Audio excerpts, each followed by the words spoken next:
So this video is going to be how to figure out if it's a significant figure or not. And then we'll do multiplication and division with significant figures. So, Sig Figs, I'm not going to write out the whole thing. The very first rule in Sig Figs, all whole numbers are significant. All right, that's 1 through 9. All whole numbers are significant. The first thing about 0. 0 is significant if it's between two whole numbers. So if it's like 101. So if it's 101, that has 3 significant figures. Okay?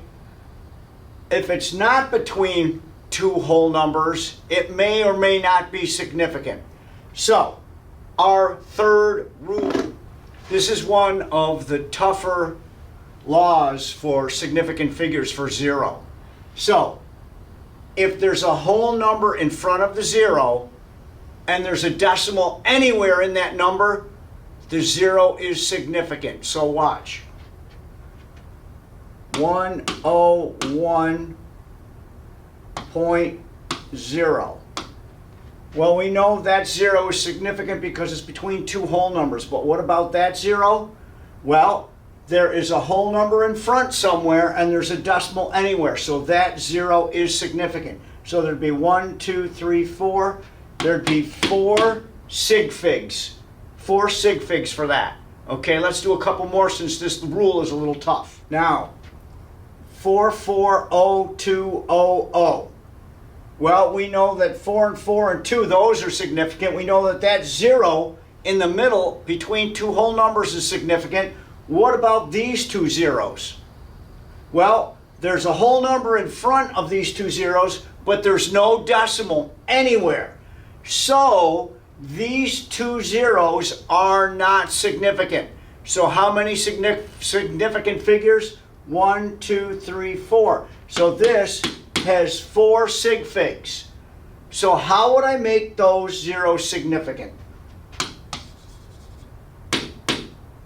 Well, what I could do to make those zeros significant is put a decimal in anywhere. If I put a decimal here, then that would follow that rule that's written above it. There's a whole number in front of those two zeros and a decimal anywhere.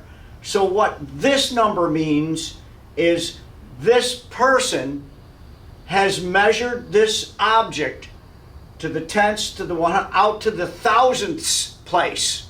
So every number and 0 are significant. This one's significant because it's between two whole numbers.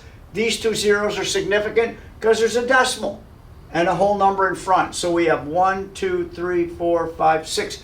We have 6 significant figures there. 6 of them. Okay, let's do another one.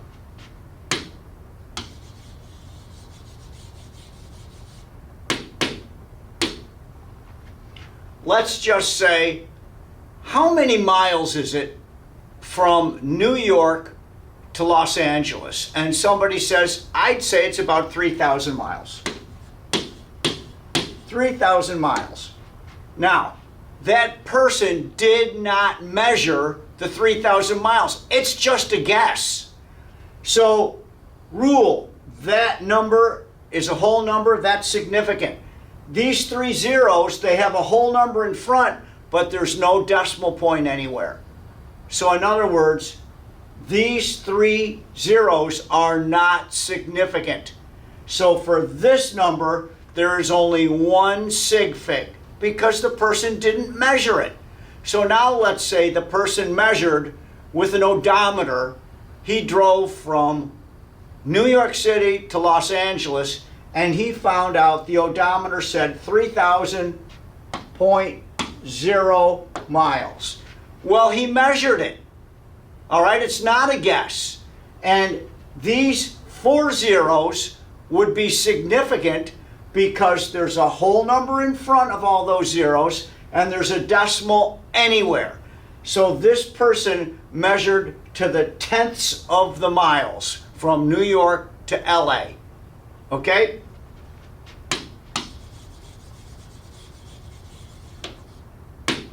Now let's say this. Somebody asks you, how much money do you have in your wallet? And you say, about 20 bucks. Well, that 2 is significant, but that 0 isn't because there's no decimal. I didn't look in my wallet. The person didn't look in their wallet. They just took a guess. So it's about 20 bucks. So one significant figure. Now, if the person looked in the wallet and said, I have $20, he looked and he found $20, then there would be a decimal right there because it's not a guess. He has $20. So there are 2 significant figures right there. All right? Another one. So someone says, how much money do you have in your bank account? And the other person goes, probably about $1 million.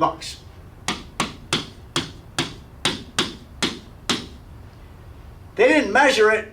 They just said it's about $1 million.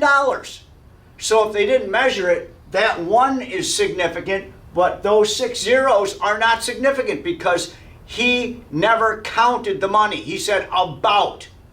All right? But if he said, I counted it, I have exactly $1 million, then there'd be a decimal point there, and then everything there, all those zeros would be significant. All right? So that rule is tough. If there's a whole number in front of the 0 and a decimal anywhere, those zeros are significant. Next.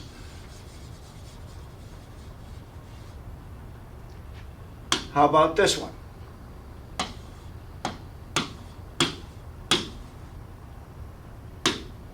So someone measures and they find out that it's 8/1000ths of an inch, let's say. So these zeros, does that fit the rule? We know that 8 is significant, but what about these zeros? Well, remember the rule, if there's a whole number in front of the zeros and a decimal anywhere, the zeros are significant. But in this case, the whole number is behind the zeros. There is a decimal, but there's no whole number in front. So not significant, not significant, not significant, significant. So there's only one whole number right there. But let's do this. So let's say a person measures and he finds this. Well, we already said not significant, not significant, not significant. That's significant. But what about that 0? Well, it follows the rule on top. A whole number in front and a decimal anywhere. So these 2 are significant. Those 2 are significant.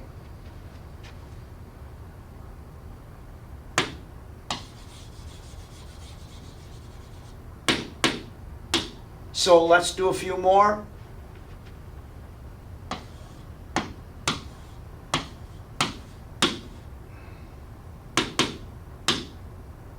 So how about this one? We know these 2 zeros are not significant because there's no whole number in front. We know the 2 is always significant because it's a whole number. These 2 zeros, absolutely significant because there's a whole number in front and a decimal anywhere. So we have 3 Sig Figs. So how would we make these 2 zeros significant? All we'd have to do is put a whole number in front. We put a 5 in front, and now we have 1, 2, 3, 4, 5, 6. All of those numbers would be significant because these 2 zeros are between 2 whole numbers. And these 2 zeros have a whole number in front and a decimal point anywhere. So that's how you figure out how many Sig Figs. So we'll do a few more and then we'll see how many Sig Figs there are. Okay, so let's try these. We have 6 numbers. We're going to see how many Sig Figs there are. 25.0. The 2 and 5 are significant. That's 0 significant because there's a whole number in front and a decimal. So this person actually measured to the tenths. So this has 3 Sig Figs.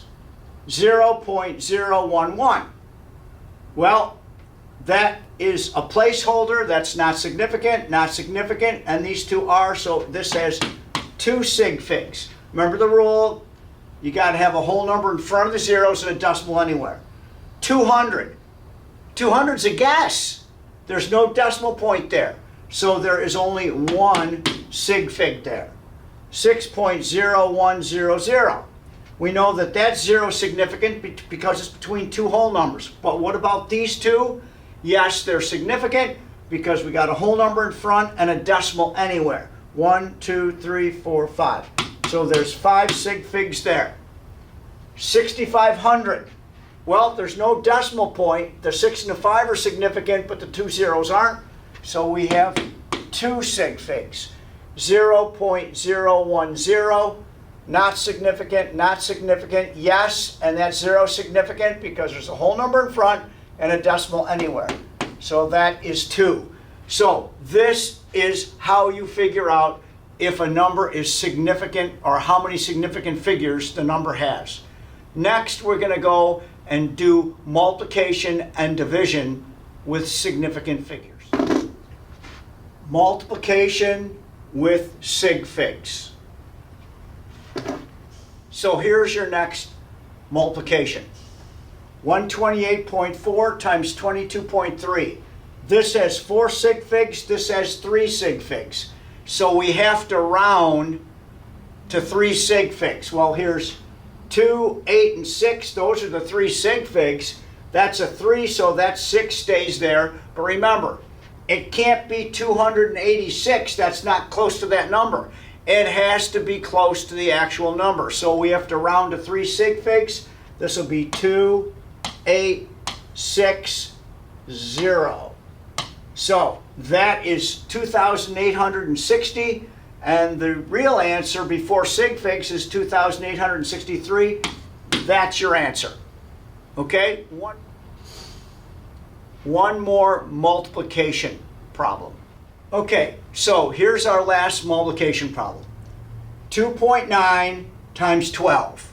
Well, 2.9 times 12 is 34.8. But since we want to go to the sig figs, we want to make the answer sig fig. 2 sig figs there, 2 sig figs there. Our answer has to have 2 sig figs. Well, there's our 2 sig figs, 33 and 4, but we have to round to 2 sig figs. So this is 3 and 4, that is 8. That's above 5 and above, so that 4 goes to 5. So your real answer is 35. So the answer 35 because you have to round to 2 sig figs. Okay? Now, doing multiplication and using the least number of sig figs is the same as division. In division, you also use the least number of sig figs and you round to it. So let's do a couple division ones. Okay, division using sig figs. Same thing as multiplication, like I said before. Find the least number of sig figs in your question and round to that number of sig figs. So here we have 4 sig figs, here we have 3 sig figs. So 28.66 divided by 196 is this gigantic decimal. Well, we can't put all that in the answer. So by using sig figs, we can cut it down. This has 4 sig figs, this has 3. So now we have to round to 3 sig figs. Well, there's 1 sig fig, 2, 3. That 2 is less than 5. So your answer is 0.146. That is your answer because we rounded to the least number of sig figs, which is 3. Okay, that takes care of all those numbers in that decimal. Next one. Okay, the next problem. 126.8 divided by 4. This has 3 sig figs, that only has 1. Our answer can only have 1 sig fig. So there's the 1 sig fig, but your answer is not 3. 3 is not close to 31.7. It has to be close to the real number. So that's going to be 3. Since the answer has to be close to 31.7, we're going to have 3, but it has to be close, and it's going to be 0.